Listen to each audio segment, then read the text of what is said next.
وَإِن يَمْسَسْكَ اللَّهُ اگر پہنچائے اللہ تبارک و تعالی آپ لوگوں کو بِضُرٍ کوئی تکلیف فَلَا كَاشِفَ لَهُ کوئی نہیں ہٹا سکتا اس تکلیف کو الا ہو مگر اللہ تبارک و تعالی۔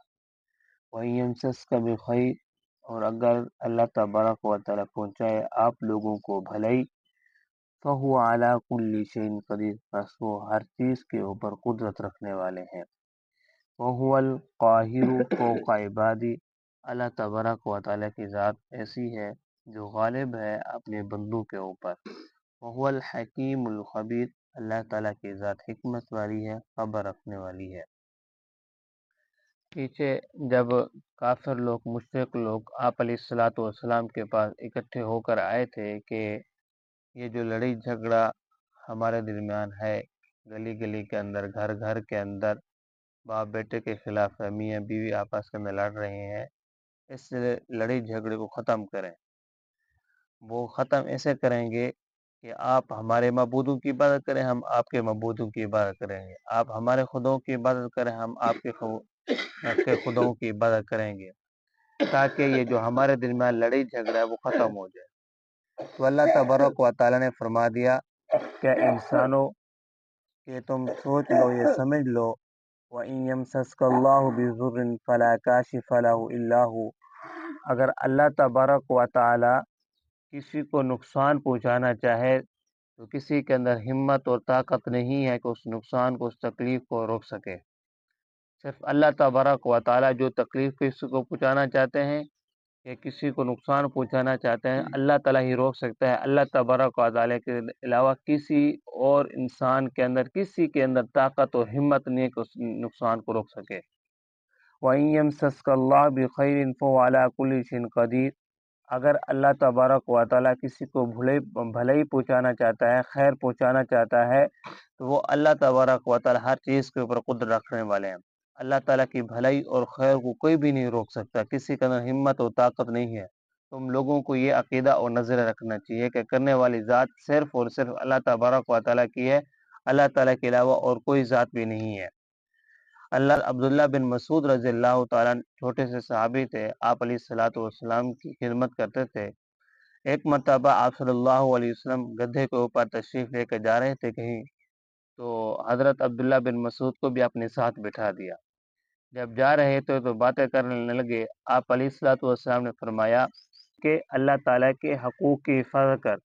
جب تو اللہ کے حقوق کی حفاظت کرے گا تو اللہ تبارک و تعالیٰ تیری حفاظت کرے گا۔ اذا سألت فاسأل اللہ اے لڑکے، جب بھی تجھے کوئی ضرورت ہے،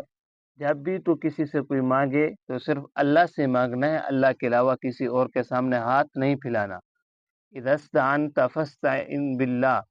جب بھی تجھے کوئی مدد کی ضرورت پیش ہے، مدد مانگنی ہے تو صرف اور صرف اللہ تبارک و تعالیٰ سے مانگنی ہے، اللہ تعالیٰ کے علاوہ کسی اور ذات سے نہیں مانگنی۔ یہ دیکھو چھوٹے بچے ہیں کہ آپ صلی اللہ علیہ وسلم ان کی تربیت کیسے کر رہے ہیں کہ اللہ کے حقوق کی حفاظت کر، اللہ تعالیٰ تیری حفاظت کریں گے۔ جب بھی کسی سے مانگنا ہے صرف اور صرف اللہ کی ذات سے مانگنا، اللہ کے علاوہ کسی اور سے نہیں مانگنا۔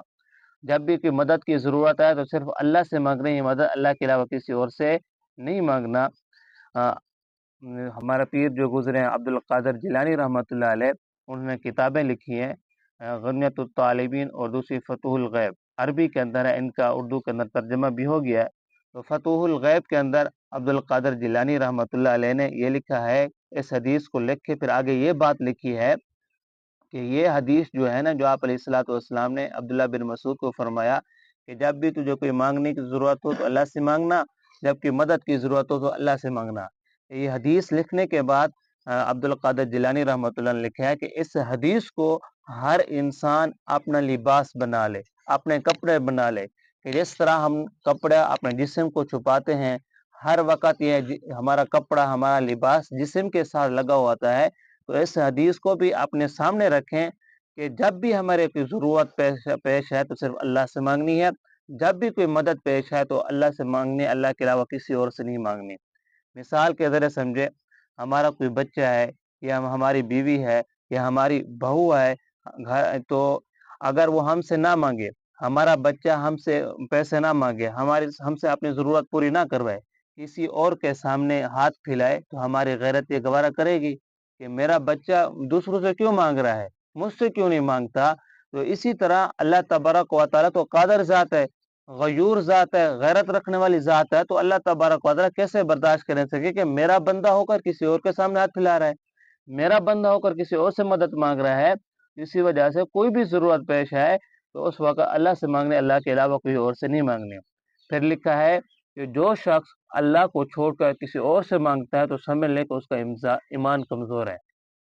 اس کا ایمان کمزور ہے، کیونکہ اللہ تعالیٰ کے قادر ذات ہوتے وہ کسی اور سے کیوں مانگ رہا ہے؟ تو خیر اللہ نے فرمایا وَيَمْسَسْكَ اللَّهُ بِخَيْرٍ فَهُوَ عَلَىٰ كُلِّ شَيْءٍ قَدِيرٌ، نقصان اور تکلیف دینے والی ذات بھی اللہ تبارک و تعالیٰ کی ہے، بھلائی دینے والی ذات بھی اللہ تبارک و تعالیٰ کی ہے، نقصان سے بچانے والی ذات بھی صرف اللہ کی ذات، اللہ کے علاوہ کوئی اور ذات نہیں ہے۔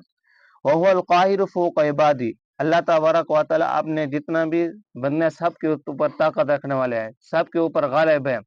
کسی کو دبانا چاہے، کوئی اگر اکڑ کے اندر آ گیا ہے، تکبر کے اندر آ گیا تو اللہ تعالیٰ اس کو دبا سکتے ہیں، وقتی طور پر اس کو مہلت دے سکتے ہیں، لیکن جب اللہ تعالیٰ مہلت ختم کرتے ہیں پھر اس کو تباہ و برباد کر دیتے ہیں۔